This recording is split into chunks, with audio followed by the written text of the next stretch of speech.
Para discutir, tem a palavra o nosso procurador de contas, doutor Patrick. Obrigado, conselheiro Luiz Cunha. Eu queria aproveitar, excelências, para trazer ao plenário uma preocupação que eu tenho em relação às petições constitucionais.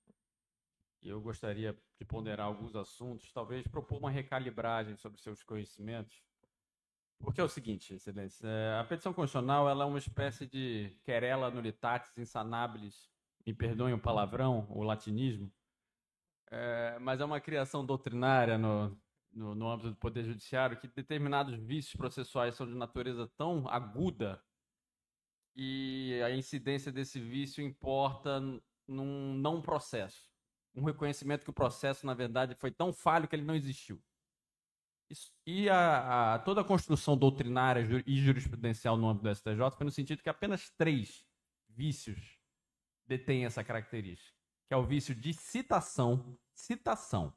Não é qualquer outra comunicação processual, é da citação, porque é o ato que traz a pessoa ao processo.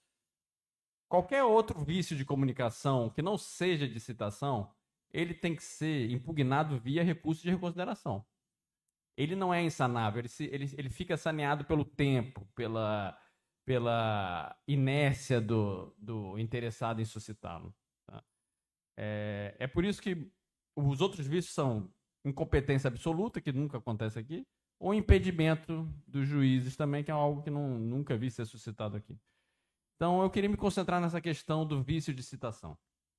Eu tenho observado que tem se usado muito a petição constitucional para suscitar vícios outros que não é o de citação. Às vezes é o vício que não foi intimado para sessão de julgamento ou para trazer documento. Pode até ter ocorrido esse vício.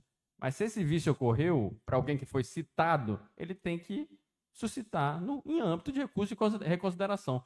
Porque senão, nós vamos transformar a petição constitucional num recurso de reconsideração sem prazo. É isso que acaba ocorrendo em desprestígio ao advogado que obedeceu o prazo. Inclusive, conselheiro Luiz, o processo que Vossa Excelência relatou anteriormente, que foi provido recurso, foi um recurso de reconsideração que uma das teses foi vício, né, de notificação, alguma coisa assim. Não foi acolhida a tese, mas ele trouxe, está correto. Esse é um instrumento processual para trazer vícios outros que não de citação. Né? Eu digo isso, presidente, porque eu me traz uma preocupação, porque a petição constitucional da feita que ela é deferida, ela traz prejuízo ao Estado. Por quê? Porque esse processo já está em execução no Poder Judiciário e da feita que for assumido aqui um vício que não é de citação, esse julgado vai ser desconstituído e vai causar honorários advocatícios na PGA. A gente não vê esse prejuízo, mas existe. Tá? Então não é algo a título gratuito também, gostaria de chamar a atenção nisso. Então é por isso, Excelência, que muitas vezes eu tenho opinado ao não conhecimento, porque às vezes a petição constitucional nem em tese o seu peticionante traz um vício de citação. Muitas vezes a petição só suscita vícios outros que não é de citação. Então, quando uma coisa nem em tese é suscitada, é o caso nem de improcedência ou desprovimento, é o caso de não conhecer. Tá? Nesse caso específico, me perdoe, eu peguei esse caso específico para veicular uma sorte de ideias que há muito tempo me aflige e eu queria trazer ao tribunal.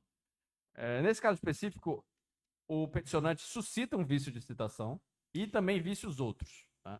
Em relação aos vícios outros, eu entendo que é o caso de não conhecer pelas razões que eu trouxe aqui. Qualquer outro vício de comunicação, ele devia ter sido suscitado, no mínimo, em recurso de reconsideração.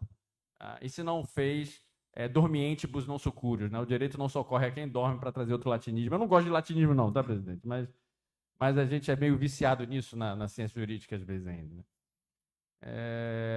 Então, nesse caso específico, eu conheceria apenas parcialmente das argumentações em relação ao vício de citação e vou pelo desprovimento, porque ele foi citado na prefeitura enquanto prefeito, era o seu domicílio profissional. Foi assinado por uma terceira pessoa, mas isso já é pacífico nos tribunais de contas, que não precisa a própria pessoa assinar.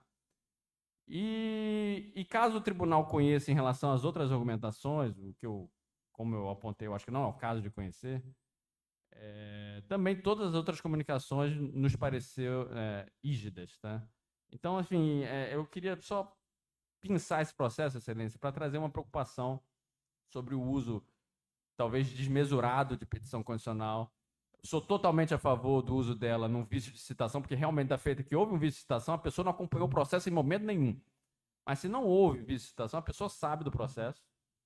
E eventual vícios outros, ele tem que suscitar em recurso de reconsideração ou durante a marcha processual, e não 10, 15, 5 anos depois, com um risco, inclusive, da autoridade das decisões desse tribunal virem a ser questionadas judicialmente. Né? Então, enfim, Excelência, eu reitero o parecer pelo conhecimento, porque foi suscitado um vício de citação, então conheço, em tese foi suscitado um vício de citação, mas eu vou pelo desprovimento porque eu não reconheci que houve vício de citação, a citação, ao meu ver, foi rígida.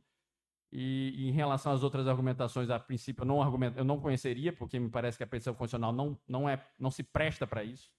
No âmbito do Poder Judiciário, não há qualquer precedente que reconheça querela nulitatis insanabilis, ou seja, nossa petição constitucional por vícios menores, não há precedente disso. Tá?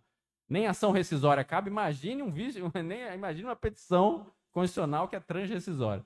Então, em relação a eles, não conheço, mas caso o tribunal venha conhecer, eu também sou pelo desprovimento, porque me parece que todas as comunicações, inclusive essas menores, foram alinhadas com o que prevê nosso regimento interno, nossa lei orgânica e os atos normativos sobre isso. É isso que eu gostaria de falar, Excelência. Muito obrigado.